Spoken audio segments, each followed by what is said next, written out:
What nerdigans, this is the one and only Packer Girl 89 of Nerdigans, and today's Manga Nerdigan live reaction video is going to be for Oshi chapter 91. So before I get into this recap and live reaction, let me just remind you to hit that like, share, and subscribe buttons. And because of course this channel, let alone this video, are not sponsored.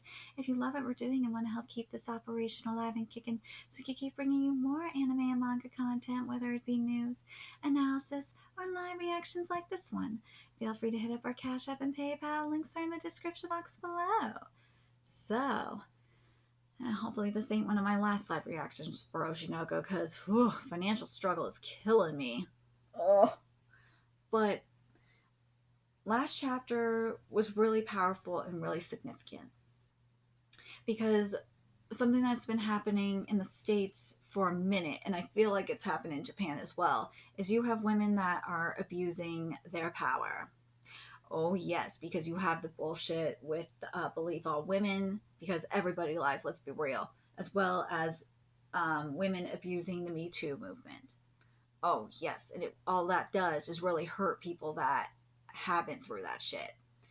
And the compliance is king is really true, especially now compared to the entertainment industry, like 20, 30, 40 years ago now. And what Urashibara did was really fucked up, and he completely crossed the line. That was very unprofessional anyway. You wouldn't ask that type of shit unless you were like the Howard...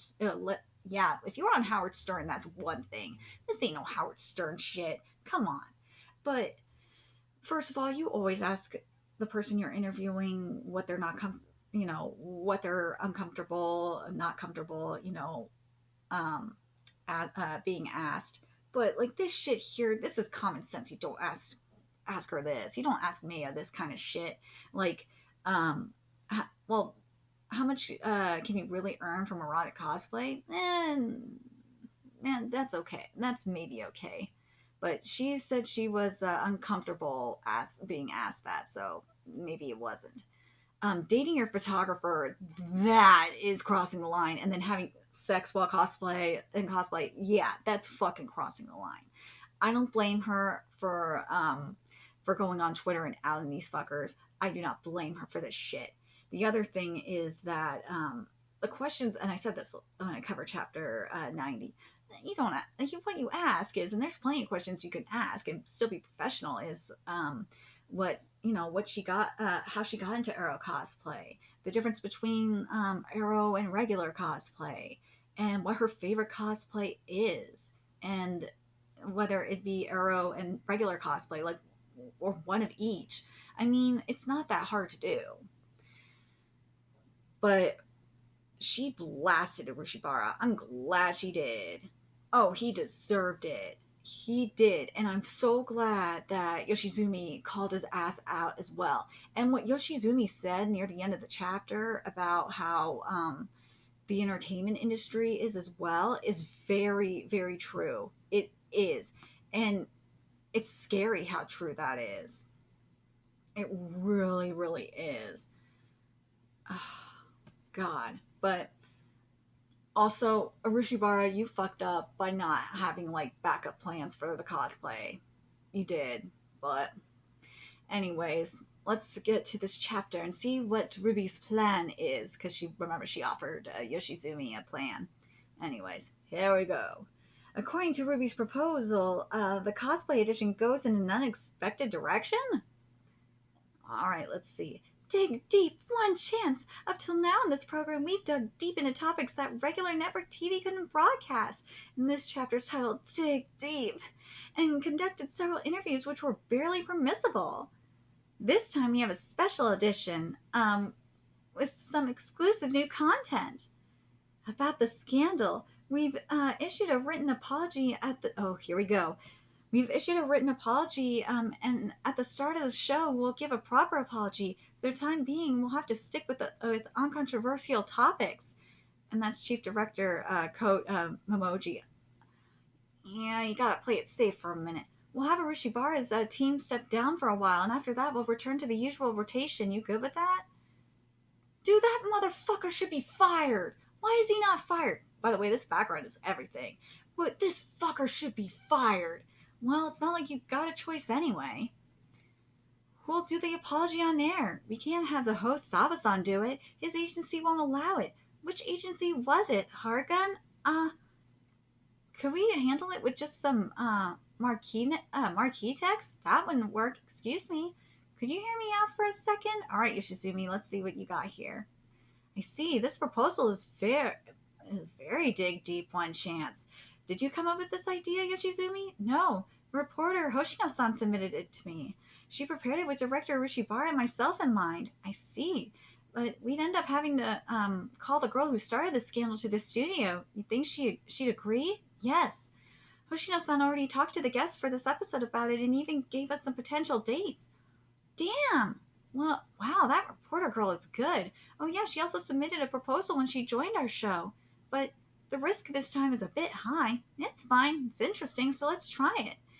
This this kind of barely okay risky play is our show's special sauce after all. I think it'll be well received. And there's Kaburagi Messiah. All right, let's see. Everyone, did you know about this tweet? That's right. This show caused a huge uproar with its reporting. We've gotten hundreds of negative comments. Yeah, Japan's trash media really is a bunch of trash. And so this episode's topic is our very own show. And the people behind the show who caused this mess, we invited the person who raised the issue, the cosplayer Maya. That's actually really smart, though, to have the person who caused the outrage to, speak for herself. I think that's fair. Why did a problem like this occur? We gotta dig deep to get to the bottom of it. Yeah. She needs to out this motherfucker. I would do it. I would drag him. Drag him. He needs to be fired. First, well, I gotta ask, why do you sound so cheerful? Because I'm completely, totally not at fault. Ruby, I love you so much for this. I've just been caught up in this whole scandal. You can even say I'm a victim of this show's sloppy organization. Drag him, Ruby! First, Maya-san, we're extremely sorry that the staff at the show were rude to you, and we're really grateful that despite this difficult situation, you were on the show today. No, I think you're correct, Maya-san. That show is totally wrong. They really gave me a hard time with so many things. Your tweet gave me a thrill.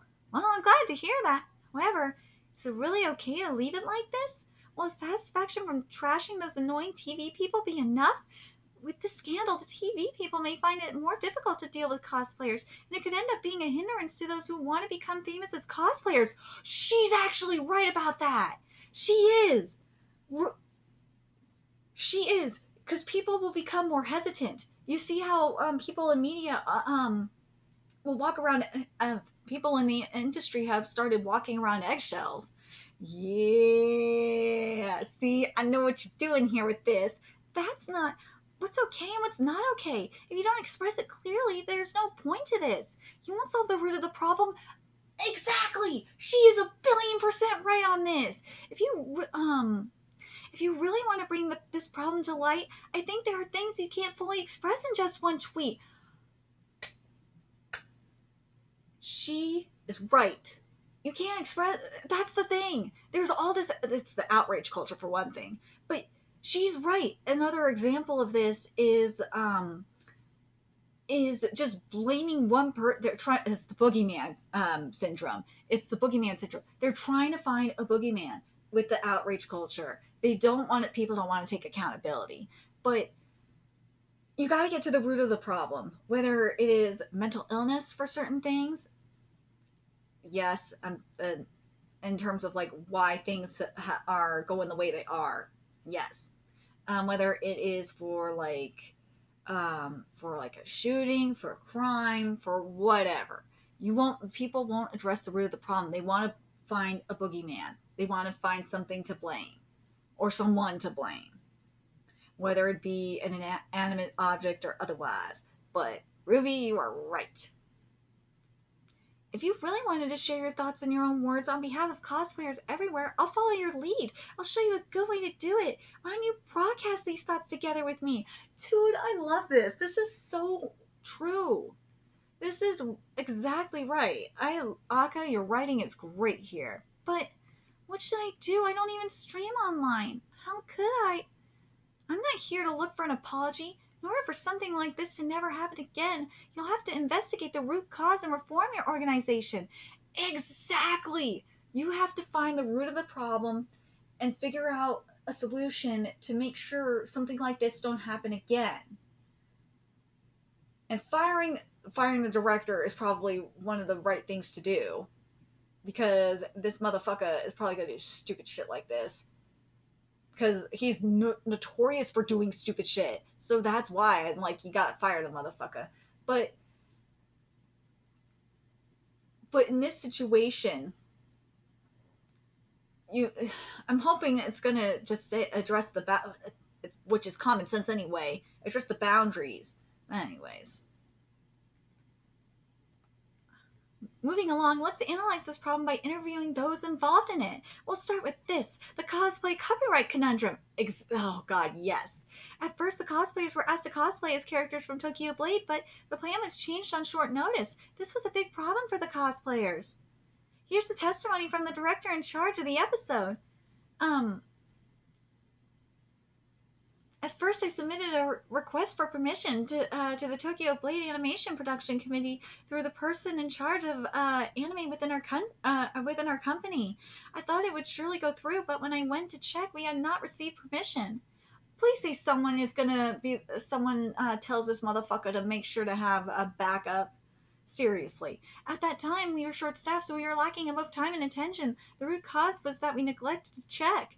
You neglected to have backups, you stupid fuck. I'm really sorry about this. Let's also get a comment from the point of contact about this. Normally, at the productions committee's discretion, you can receive permission, but Tokyo Blade is notoriously hard to work with. It seems like you need the original author's approval, so I sent word to the director that we wouldn't be able to confirm permissions by the day of the shoot, but it seems he wasn't even able to check his mail. Wow, sounds like a lot happened. Why is no one saying that he should have had like 3 options and told the cosplayers to prepare for 3 options? Or for 3 cosplays, just in case?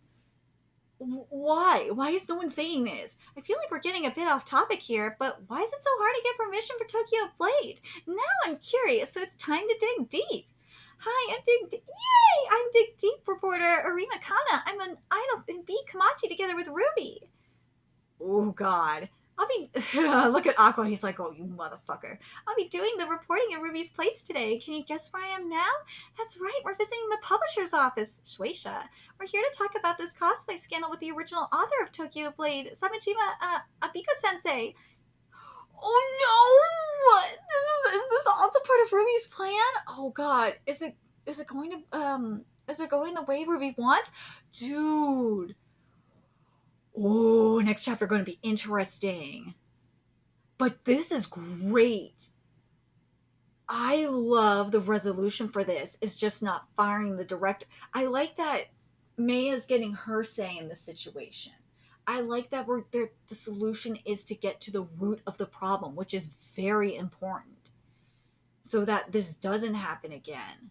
Because people sometimes will just refuse to hear all sides of the story, which is a huge problem, because the problem in today's society is that people are so polarized and only have like this extreme it's like an extreme black and white situation, and there's no gray area.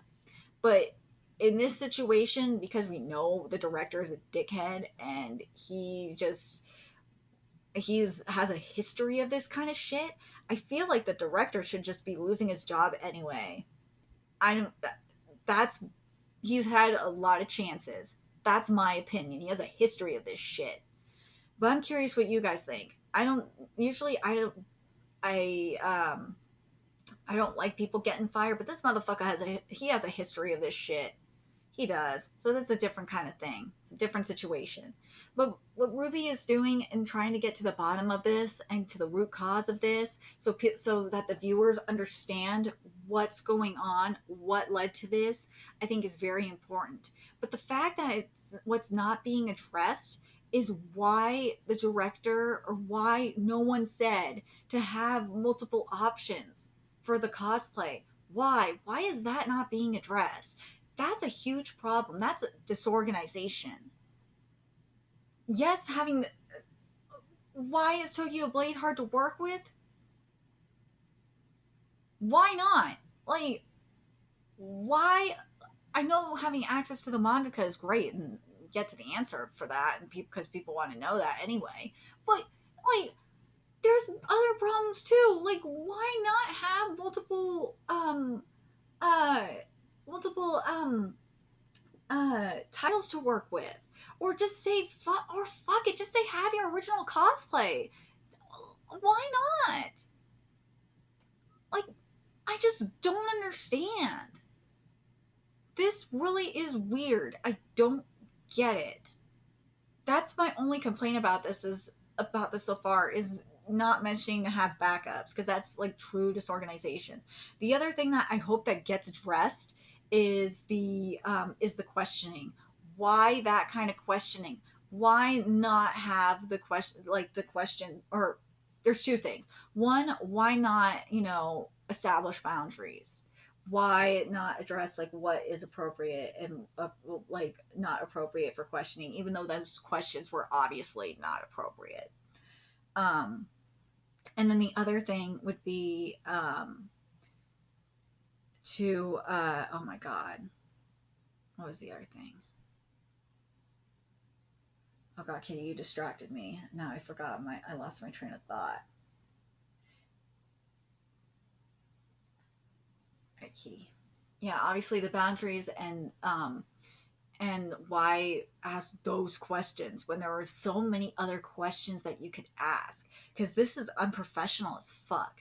That's why I'm like, this director needs to be fired for all that shit. That is very unprofessional. Very unprofessional. There's a difference between, say, like something like a Howard Stern situation where that's what Howard Stern does. If this was that kind of program where there's adult jokes and all that shit, that's a different thing, because people know what they're signing up for when they go on a Howard Stern show, a type of Howard Stern situation. This is not that. Shamiya was thrown off by this. So, at least that's my opinion on the situation. What do you guys think? I really like that we're getting to the root of the problem. I do. But I really hope that that is addressed. I really do. I hope that, like, why those questions, why not establishing boundaries like this? I hope those two things are addressed in particular. And again, I just don't understand why only one property? Why not have backups? And why not let uh, the cosplayers know that there is a chance that we might not be able to have Tokyo Blade, and to be prepared just in case? Like, why not? That's what really irritates me. But I'm very curious what you guys think of this. Um, what do you guys think of Ruby's plan? I really like it. I think it's smart. I think it to have Maya um, come and speak for herself, as well as Ruby, saying it too and addressing the problem. But I don't know how I feel. If the mangaka was fine with it, that's one thing. But some mangaka are just like, I don't know if a lot of mangaka would be okay with it. To be honest, I don't think it's any of their business. It's just, if the mangaka don't want it, the mangaka don't want it. It might not also be the mangaka's decision. It might also be the editor. It might be the publisher. You don't know. Shit is in the manga industry. It's not just the mangaka to decide. You have the editor and the publisher to work with as well. Shueisha is very stingy like that. Oh, they are very protective. Shueisha's very protective of their titles. Very protective. Especially of their best selling ones. They're very, very protective. So let me know your thoughts in the comment section below, what you guys think. What do you guys think of this chapter? What do you guys think of what Ruby is doing? I think it's really, really smart. I do. And if it was a different situation, if the director didn't have a history of this, I think it'd be different. But this director not going to change. No way. This director's an idiot. Let me know your thoughts in the comment section below, and remember to like, comment, share, and subscribe to Nerdigans Inc. Love what we're doing and want to help keep this operation alive and kicking so I could keep bringing you more Oshinoko content. A few ways you could do that: donate to our Cash App, PayPal, Patreon, purchase something off our Amazon wishlist. All that's in the description box below. Also, make sure you follow us on Twitter, Twitch, Discord, friend us on PlayStation Network. That's in the description box below as well. Till next time, Nerdigans, I will be seeing you later. Bye.